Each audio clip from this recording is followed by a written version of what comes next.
Welcome back! Today we're cutting through the noise on H5N1 bird flu. Myths versus reality. Every chicken owner must know. There's a flood of misinformation out there, especially online, making it tough to know what's real and what's hype. My mission? Give you the facts, straight from science, and practical steps to protect your flock and family. We'll break down the most common myths and replace them with hard realities, using data from veterinary and public health experts. By the end, you'll know the real risks, the subtle signs to watch for, and how to build a solid biosecurity plan. This isn't about panic, it's about empowering you with knowledge. Let's dive in. Let's bust a big myth, one that could put your backyard flock at risk if you believe it. You might have heard that H5N1 is just a wild bird problem, something that only affects ducks, geese, and other waterfowl out in nature. But that's simply not true. Wild waterfowl, like ducks and geese, are indeed natural carriers of the H5N1 virus. They often migrate over vast distances, crossing continents and bringing the virus with them wherever they go. These birds can shed the virus in their droppings, saliva, and nasal secretions, sometimes in huge amounts. What's tricky is that they usually don't look sick at all, so it's easy to underestimate the risk. But here's the catch. The virus doesn't stay in the wild. It can spill over from wild birds to domestic poultry, and that's when things get dangerous for backyard flocks.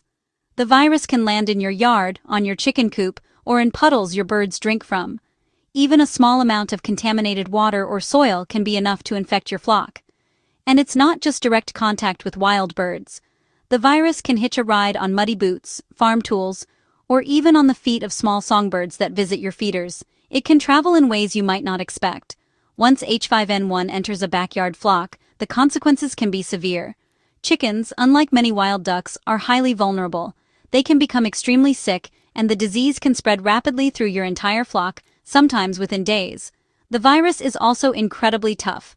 It can survive for days or even weeks in cool, damp environments, like wet grass, muddy puddles, or on surfaces around your coop. This resilience makes it even harder to control. H5N1 doesn't respect fences or walls. It can travel on shoes, tools, and even be carried by the wind over short distances. That means your flock could be exposed even if you think you're being careful.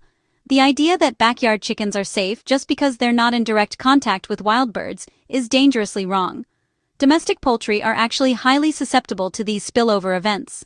If H5N1 is circulating in wild birds anywhere near you, your flock is at risk, especially if you live along major migratory flyways where wild birds frequently pass through. Recognizing this risk is the first step to truly protecting your birds. It's not about panic, it's about being prepared and informed. Don't assume your coop is a fortress. Real biosecurity starts with understanding the threat and taking practical steps to keep your flock safe from H5N1.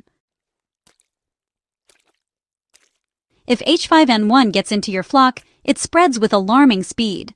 This virus is highly contagious, and backyard flocks are especially vulnerable because of how closely birds live and interact. Unlike commercial operations with strict biosecurity, backyard setups often have more relaxed routines, which can make it easier for the virus to take hold and move quickly from bird to bird. Just one sick bird can mean a whole flock infected in a matter of days. The virus doesn't need much time to move through a group. Sometimes it only takes a single exposure for the disease to spread rapidly. Chickens are naturally social animals. They share water, food, and space, making every normal behavior a potential superspreader event. When birds eat or drink together, they're not just sharing resources, they're also sharing germs, and H5N1 takes full advantage of this. The virus is shed in feces, respiratory secretions, and even eye or nasal mucus. This means that every sneeze, every droplet, and every bit of waste can carry infectious particles, contaminating the environment and putting every bird at risk. It contaminates waterers, feeders, bedding, and even your hands or tools. Everyday chores like refilling water or cleaning the coop can unknowingly spread the virus further, especially if you don't disinfect between tasks. You can easily move the virus between pens or birds if you're not careful. Boots, gloves, and even clothing can pick up viral particles and transfer them from one area to another, silently spreading infection. Highly pathogenic strains mean even a tiny amount of contaminated material can infect another bird. Just a speck of droppings or a drop of mucus can be enough to start a new chain of infection. Outbreaks often look like a sudden, catastrophic drop in flock health, sometimes overnight. Birds that seemed healthy the day before may suddenly become lethargic, stop eating, or die without warning, leaving owners shocked at how quickly things change. That's why authorities act fast when H5N1 is detected. Rapid response is crucial to contain the virus and prevent it from spreading to other flocks or even wild birds in the area. For backyard owners, you're the first line of defense. Daily health checks and immediate isolation of sick birds are critical steps. By acting quickly and maintaining good hygiene, you can help protect your flock and your community from the devastating effects of H5N1. Here's a common food safety myth you might have heard. As long as you cook chicken and eggs, you're completely safe from H5N1. It sounds reassuring, but it's not the whole story. Many people believe that simply cooking poultry or eggs is enough to eliminate all risk, but there's more to it than just what happens in the oven or on the stove. Yes, it's true that proper cooking does kill the H5N1 virus. Poultry should always reach an internal temperature of 165 degrees C or 74 degrees C, and eggs should be cooked until both the white and yolk are firm. This step is essential for making the food itself safe to eat. But the real risk isn't just about eating, it's about what happens before the food is cooked. Handling raw chicken or eggs, especially from backyard flocks or unknown sources, can expose you to the virus long before it ever hits the pan. If you're processing a sick bird, collecting eggs with dirty shells, or even just touching surfaces contaminated by raw poultry, you could be exposed to H5N1. The virus can be present on the outside of eggs, on feathers, and on the skin of birds, well before any cooking takes place. It's important to remember that the virus can survive on feathers, skin, and eggshells. Even a healthy-looking bird or clean-looking egg can carry invisible risks if it comes from an infected flock. One of the easiest ways to get infected is by touching your face, mouth, or eyes after handling raw poultry or eggs. The virus can enter your body through tiny cuts or mucous membranes, so it's crucial to avoid this common mistake. In fact, most human cases of H5N1 have come from close, unprotected contact with sick or dead birds, not from eating properly cooked chicken or eggs. Backyard farmers and people who process their own poultry are especially at risk. To protect yourself, always wear disposable gloves and a mask when handling raw poultry, especially if you're unsure about the health of the flock. This simple step can make a big difference in reducing your risk. Treat all raw poultry and eggs as potentially infectious. Wash your hands thoroughly with soap and water after handling them, and clean any surfaces or utensils they touch.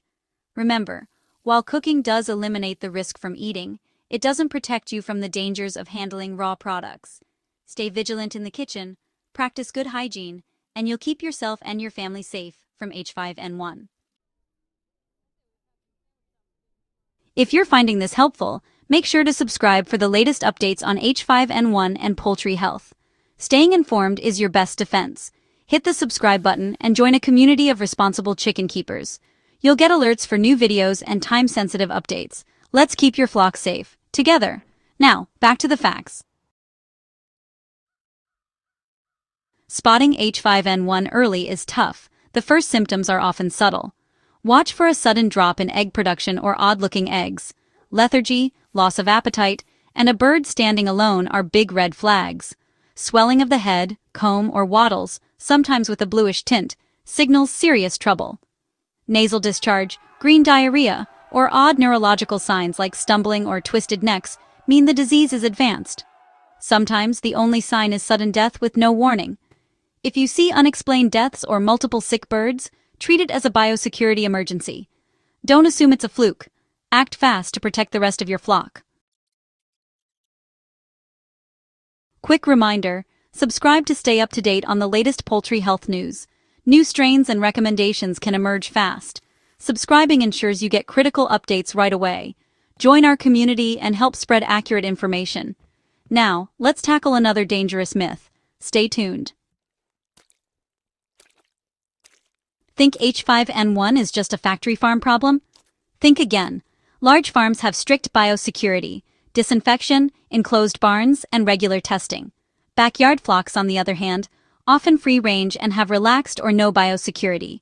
This makes them more exposed to wild birds and environmental contamination.